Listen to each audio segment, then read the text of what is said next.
آقا سلام، ببین کی برگشته. من دلیل اینکه نبودم فقط این بود که حال نداشتم.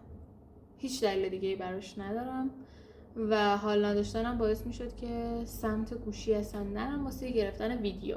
نه چیزای دیگه میرفتم سمت گوشی، ولی واسه گرفتن ویدیو هرگز.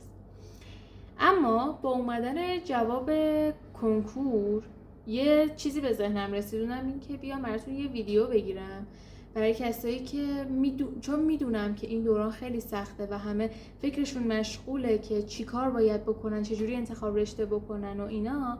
گفتم بیام یه ویدیو بگیرم براتون در رابطه با اینکه چجوری انتخاب رشته بکنیم، حالا چه توی مقطع دبیرستان واسه ورود به دبیرستان، چه برای ورود به دانشگاه. چون میدونم هر دو دوره خیلی سخت انتخاب رشته میتونیم بکنیم، خیلی سخت مغزمون درگیره و ذهنمون درگیره. گفتم بیام براتون یه ویدیو بگیرم و سعی کنم تجربیات خودم رو در اختیارتون قرار بدم. اول بریم از پایه‌ای ترین دوران، همون انتخاب رشته دبیرستان. بچه‌ها توی انتخاب رشته دبیرستان به 2 نکته باید خیلی توجه بکنیم. یکی علاقه‌مندی مونه که خیلی خیلی خیلی خیلی زیاد تأثیر داره توی روند گذر کردن از این دوران، روند سپری کردن این دوران خیلی تأثیر داره. یکی دیگه هم توانایی مونه، یعنی توانایی هندل کردن اون مثلا رشته‌ای که داریم میخونیم، اون چیزی که بهش علاقه داریم. خیلی خیلی زیاد این دوتا کنار هم تأثیر گذارن. مثلا صرف این که من بگم علاقه دارم برم مثلا رشته انسانی رو بخونم، خب نمیتونه مثلا موثر باشه. میتونه خیلی کمک کننده باشه ولی نمیتونه اون روند رو واسمون مثلا خیلی ساده بکنه. باید تواناییش هم داشته باشی، توانایی درک مطلب داشته باشی، توانایی حفظ مطالب خیلی سنگین رو داشته باشی. اینا رو باید کنار هم در نظر بگیریم. و به یک چیز دیگه‌ای که خیلی باید توجه بکنیم، اونم اینه که اون رشته‌ای که ما می‌خوایم بریم، حالا ما مثلا سپری کردیم گفتیم که من مثلا می‌خوام رشته انسانی رو بخونم، پس باید برم راجع به این رشته مطالعه بکنم، باید برم ببینم که چه چیزهایی رو این رشته از من می‌خواد. باید برم قبل از اینکه وارد اون رشته بشم راجبش بخونم، اطلاعات جذب بکنم، مثلا 4 دونه کتابش رو ببینم که چه جوریه، نه اینکه بشینم بخونم چون این کار اشتباه ترین کاریه که میتونه یه آدم بکنه. برم راجع به این رشته اطلاعات جذب بکنم، ببینم مثلا فلسفهش تو چه حدیه، منطقش تو چه حدیه، جامعه شناسیش تا چه حدیه، من میتونم وارد این رشته بشم یا نه. این از این. پس ما در نتیجه میگیریم که نیاز داریم که توانایی هامون و علاقه‌مندی هامون رو در نظر بگیریم. این برای انتخاب رشته دبیرستان که خب خیلی مشاوره ها کمک میکنن، اما یک سری مشاوره ها هستن. من دوره‌ای که خودم انتخاب رشته کردم یه مشاور داشت مدرسمون و فقط صرفا میخواست بچه ها رو سوق بده سمت رشته های هنر. این خیلی خوبه ها، خیلی مثلا رشته های هنر علاقه‌مند میشن بچه ها بهش، ولی اینکه تو رو مجبورت بکنن این کار رو بکنی نه تنها برات لذت بخش نیست بلکه زننده هم هست.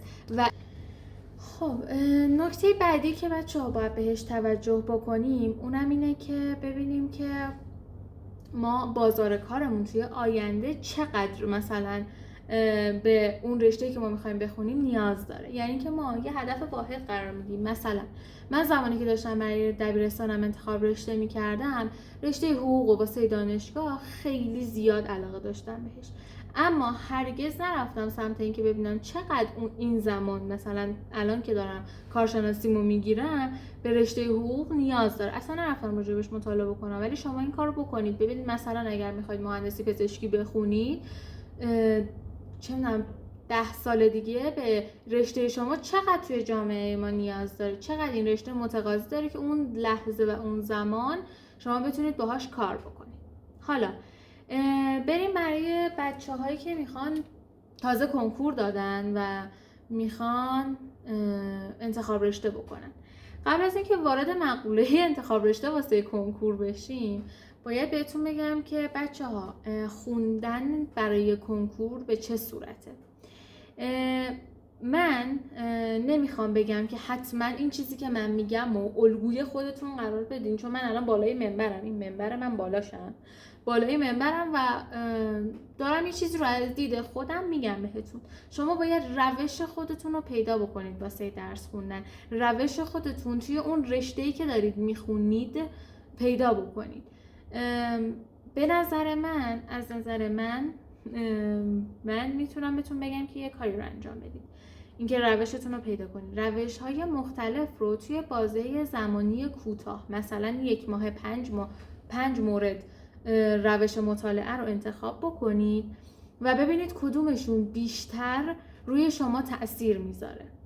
اما چیزی که روی من به شخص تأثیر گذاشت و من با اون روش درس خوندم، خب دوره‌ای که ما داشتیم برای کنکور درس میخوندیم، هم دوره‌ای های من داشتن درس میخوندن برای کنکور، ما نصف سال رو غیر حضوری شدیم و خب یهو مثلا وسط تست‌زنی های سر کلاس و نمیدونم اینا خوندن واسه آزمون ها، ما رسیدیم به پشت تلفن و خواب توی مثلا خونه.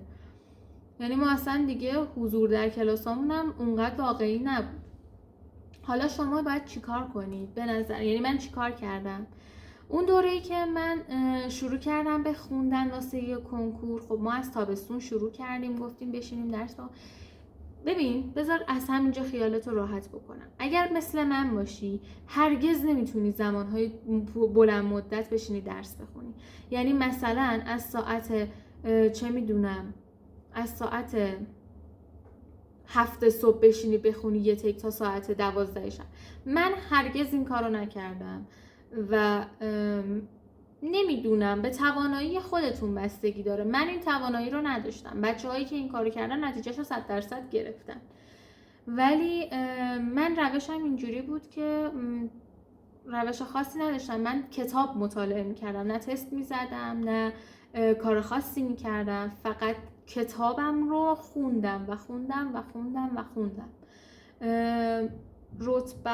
رتبه بدی نشد، 1500 شد. به نظر خودم اون حدی که من خوندم، اون کاری که من کردم، به نظر خودم چیز بدی از آب در نیامد. ولی اینجوری بودم که خب 1 ماه آخر خب هیچ جابجا میشد تاریخ کنکور. من از خرداد شروع کردم تست زدن، یعنی دیگه حتی 1 ورق هم از کتابام نخوندم مگر برای امتحان نهایی.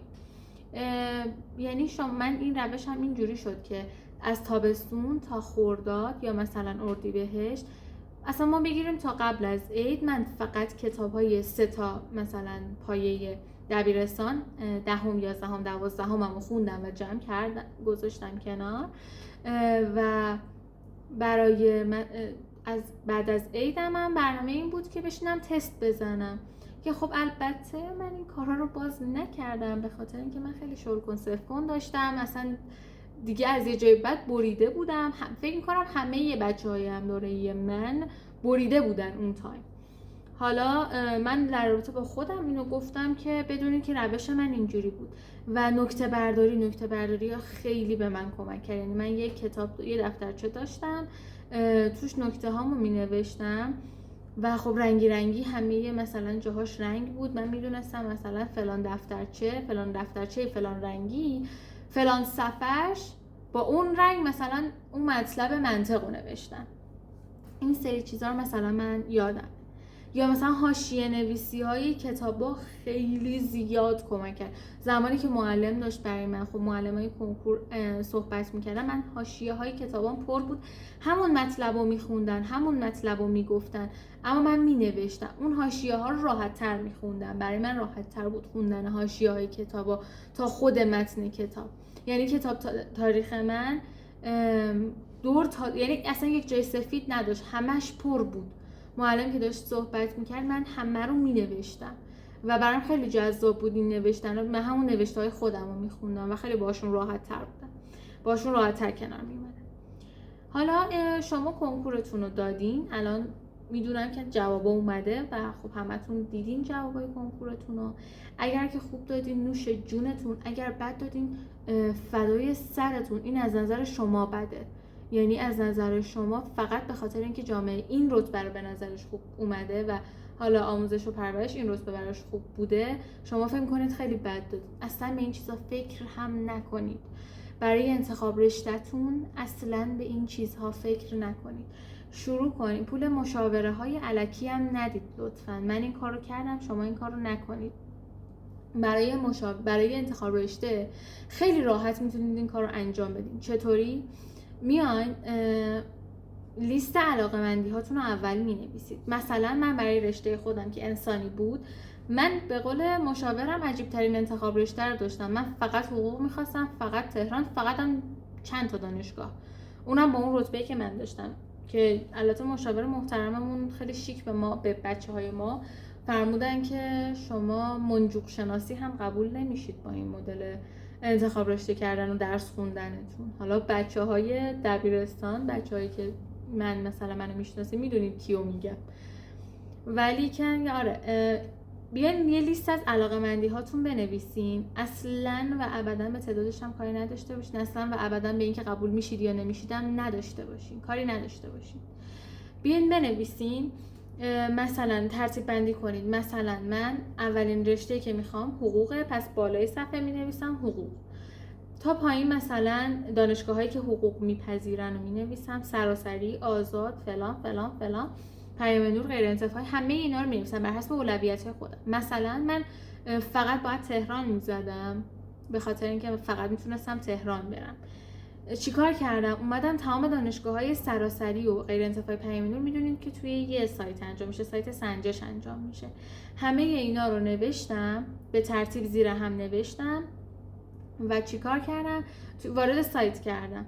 من فقط حقوق رو میخواستم. حالا شما میتونید بنویسید مثال حقوق، روانشناسی، جامعه شناسی، مدیریت، فلان فلان فلان، هر چیزی که خودتون میدونید.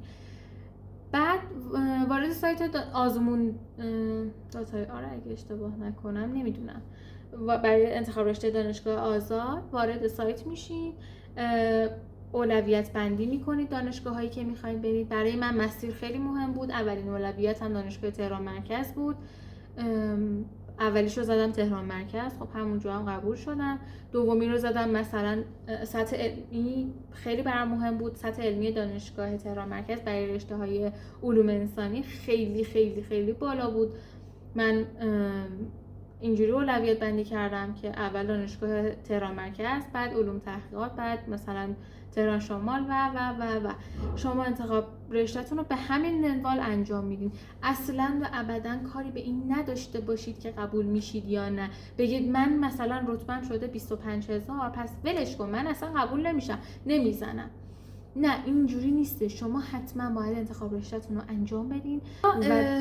گزینه و چیز دیگه که میخوام بهتون بگم اینه که اگر شما به این فکر کنید که قبول نمیشم پس نزنم، این یعنی که من خودم نمیخوام قبول بشم. شما بزن، چی کار داری؟ حالا یا قبول میشی یا قبول نمیشی دیگه. من مثلا نمیدونم دارم چی میگم. من این بالا هم هنوز این بالا هم نمیدونم دارم چی میگم بهتون، ولی تا اینجایی که بهتون گفتم به علاقه‌مندی و نیازهای جامعه و توانایی خودتون خیلی خیلی خیلی خیلی دقت بکنید. اگر براتون مثل من مسیر خیلی مهمه، به مسیرم خیلی دقت بکنید و همین دیگه. خیلی دوستتون دارم. خیلی زود برمیگردم. خیلی قوی شروع میخوام بکنم براتون دوباره ویدیو بذارم، پس حمایتم بکنید. دوستتون دارم زیاد. ماچ بهتون. خداحافظ.